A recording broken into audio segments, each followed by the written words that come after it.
Hello மக்களே, last Sunday 3 TV சேனல்ஸ்க்கு பெரிய competition. Sun டிவியில் பராசக்தி ஆடியோ லான்ச், ஜி தமிழில் ஜனநாயகன் ஆடியோ லான்ச். இது ரெண்டில் எதுடா பீட் பண்ணுன்னு பார்த்துட்டு இருந்தா மூணாவதா விஜய் டிவியில் பிக் பாஸ் தான் ட்ரெண்ட் ஆயிருக்கு.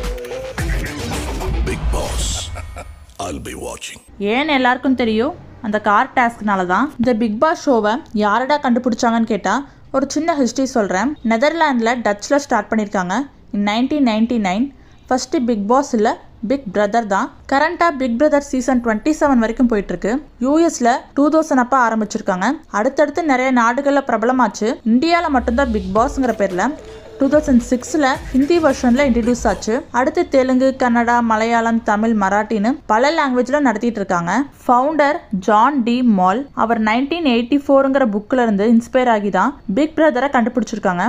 1984ங்கிறது இயர் இல்லை, அது ஒரு book name, written by George Orwell. Endemol Shine குரூப்புங்கிற ஒரு மீடியா கம்பெனி தான் பிக் பிரதரை பேட்டன் ரைட்ஸ் வாங்கியிருக்காங்க.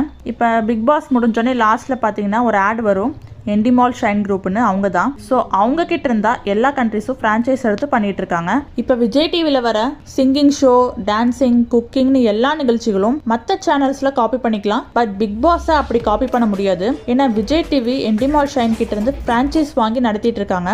விஜய் டிவியில் வந்த the wall, hosted by Priyanka and Makapa Anand, deal or no deal, இது எல்லாமே எண்டிமால் ஷைனோட தான். பிக் பாஸ் இன்டர்நேஷனல் ரியாலிட்டி ஷோவை நம்ம பார்க்கறதால நெதர்லாந்து அந்த கண்ட்ரியோட ரெவன்யூவே இன்க்ரீஸ் ஆகுது. கிட்டத்தட்ட 32 மில்லியன் வியூவர்ஸ் பார்த்துட்டு இருக்காங்க. இத்தனை பேர் பார்க்குற ஷோவை ஒரு பொறுப்போட டெலிகாஸ்ட் பண்ணணும். எப்போ பார்த்தாலும் கத்துறது, தள்ளி வர்றதுன்னு இப்படி காமிச்சா அதை பார்க்குற மக்களும் நம்மளும் வீட்டில் அதே தான் பண்ண தோணும். அதே மாதிரி தான் கத்தி கத்தி சண்டை போடுவோம். இது ஒன்றும் 18+ ஷோ கிடையாது, கிட்ஸும் பார்க்கக்கூடிய ஷோன்னு தான் சொல்லியிருக்காங்க. இதை குழந்தைங்க பார்த்தா என்ன நினைப்பாங்க, நம்மளும் அம்மா அப்பாட்ட கத்துனா இந்த மாதிரி கேட்கறதெல்லாம் கிடைச்சிரும்னு குழந்தைங்க மைண்ட்லயும் அதான் ஃபிக்ஸ் ஆகும். ஏற்கனவே சினிமா பார்த்துட்டு அங்கங்க குத்திட்டு கொண்டுட்டு இருக்காங்க. ஸோ இதில் வேற இந்த பிக் பாஸ் பார்த்து நம்ம டோட்டலாக ஆட்டிடியூடே சேஞ்ச் ஆகுது. ஸோ பணிவு அப்படின்ற ஒரு விஷயமே யாருக்குமே தெரியாமே போயிடும். ஸோ நீங்கள் இந்த பிக் பாஸ் பற்றி என்ன நினைக்கிறீங்க?